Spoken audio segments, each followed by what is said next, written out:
like this in the past. We're going to do it again. This is one of those videos where the parent's child is trans and the school was abiding by that child's gender identity as they're supposed to do, and the parent feels super betrayed because, oh my god, you were doing shit behind my back, right? It's an entitlement thing. It's how dare you tell my child that they can be who they want to be type of thing. It's very conceited and self-serving in general. Sorry to poison the well, but that tends to be what it is. This is the other father on our lawsuit, Levy Podre School District. This family is more private. They're ready for this whole ordeal to be over. They overcame so much and are still working through the aftermath of what our school district did to their child. They almost lost her because of the lies and deceit. Their little girl kept the secret for an entire year until I went public. Our child was lured under the false pretense of art club. Their child was encouraged to tell her parents it was anime club. The same week, my daughter left a suicide note. Their daughter drank bleach and was rushed to the hospital. Jesus Christ. They wouldn't find out about the secret gender and sexuality club and TQ plus identities at school for another 6 months. It was clearly their fault. I'm privileged to fight back alongside them and grateful for their courage and endurance in this long, arduous legal process to hold accountable the people who hurt both of our little girls and families, along with so many others. Please pray for them, for this lawsuit, for justice, for precedent, for all the other families like ours. Let's take a look. In early May of 2021, my wife and I were asked by our daughter if she could Immediate beta vibes, just saying. attend Jenna Reap's after-school anime club at Wellington Middle School. Knowing there's a lot of inappropriate anime, we reluctantly gave our permission, trusting PSD to provide a safe, age-appropriate environment for our child. December 13th, 2021, on our bathroom floor, I sat with my child in my arms, waiting for the ambulance to arrive. She had tried to kill herself. Yeah, usually that's because the parents are not accepting of the child's gender identity. This is probably a trans boy. I am sure that he's heard his parents say transphobic things, clearly, because they're now suing the school for this. Sorry, I just can't feel that bad for you, man. At her request, we had pulled her It's your from fault. Wellington Middle It's your School fault. just days before. I rode with her in the back of the ambulance to the emergency room, and I sat by her side during a 72-hour hold. And the only reason they would let me do that is because she was only 12. And I watched helplessly as the ambulance pulled away to Denver so that she could get the help that she so sorely needed. Not a single PSD employee reached out to us to understand what in the PSD environment may have contributed to her decision to end her life. I wanted you to notice, by the way, the self-righteousness of it all. He centers himself in this whole thing. He's like, oh, nobody reached out to me. Nobody told me. I was not involved. Oh, I need to be there. It's about me. It always does this. They always do this. I'm going to play another clip after this. I love playing it. It's actually the first clip that I ever went over on YouTube. Not on Twitch, but on YouTube. I'll show you guys in just a second. Not a single PSD employee. It's a stark contrast. It wasn't until May of this year when Wellington Middle School made the news that we had a much better understanding of what had happened and realized that our experience was not an isolated incident. Anime Club was actually a club about gender and sex, and when we asked our daughter if she was ever told to lie to us about it, she said she was told that students didn't have to talk to anyone about what was being said in that room, and if parents asked, students didn't need to tell them.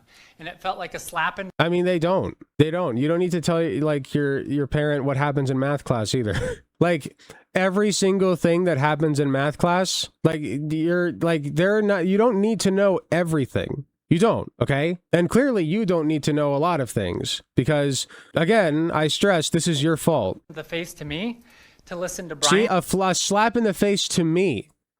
Slap in the face to me to listen to Brian Kingsley and Kelby Benedict, the principal, through email and in person and video, that they fully support and encourage these organizations.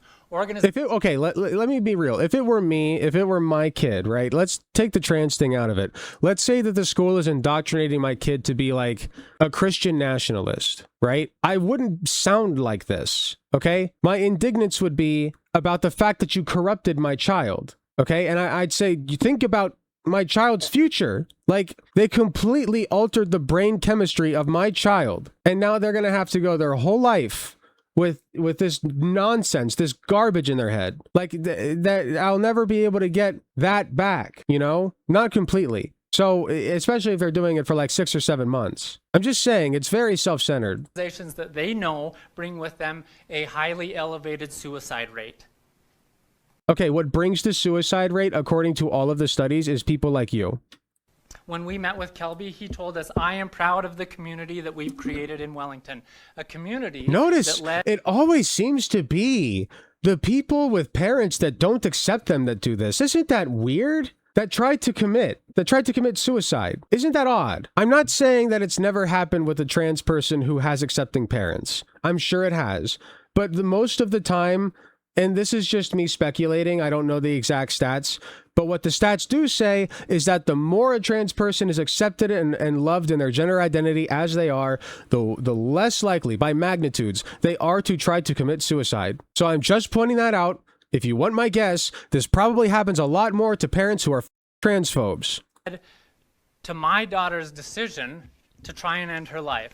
And when we shared our experience with Kelby, he told us that kids being invited to art club and anime club were just rumors, and then suggested our daughter was lying with regards to what Jenna Reap had told her about talking to parents. I would love to trust PSD, but the last time I did, the PSD environment, which you're also very proud of, I would love to trust. nearly cost me my child's life. And you asked me... It cost me my child's life. That's ridiculous. I'm telling you, the self-righteousness and the indignance is off the charts. Cost me my child's life, as if you own the child. That's insane phrasing. And he doesn't even register it. It does not register. I'm telling you, transphobia is a mental illness. Transphobia is a mental illness. Trust you again. To what end? So you can finish the job that you started? PSD, please stop encouraging organizations that you know bring with them a highly suicidal environment. Our children's lives are at I did not stake. pre-watch this. I just called it. I called it from the very beginning. I was like, every single time, right? I poisoned the well. I was like, oh no, I poisoned the well. Now we won't go into this neutrally. No, he did the thing. They always do the thing. Be funny if it wasn't so up. Now, as per the tradition, whenever I show from one side of the aisle, I like to do a little eye bleach, okay? Or ear bleach, rather. Because this is a Missouri dad speaking about his transgender daughter, urging lawmakers not to pass a student-athlete bill. I think that you guys will like this guy a little bit more, but I'll let you be the judge of that. Once again, this is the first YouTube video that I uploaded was going over this guy. I will never not show this guy. My name is Brandon Bulware, and Chairman, I'll go as quickly as I can.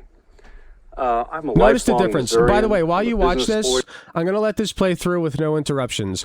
While you watch this, notice the difference between how he sounds versus how the other dad sounds. I'm a Christian. I'm the son of a Methodist minister. I'm a husband. I'm the father of 4 kids, 2 boys, 2 girls, including a wonderful and beautiful transgender daughter, who today happens to be her birthday. And I chose to be here. She doesn't know that. She thinks I'm at work. One thing I often hear when transgender issues are discussed is, I don't get it. I don't understand. And I would expect some of you to have said that and feel the same way. I didn't get it either. For years, I didn't get it. For years, I would not let my daughter wear girl clothes. I did not let her play with girl toys. I forced my daughter to wear boy clothes and get short haircuts, play on boy sports teams. Why did I do this? To protect my child. I did not want my daughter or her siblings to get teased.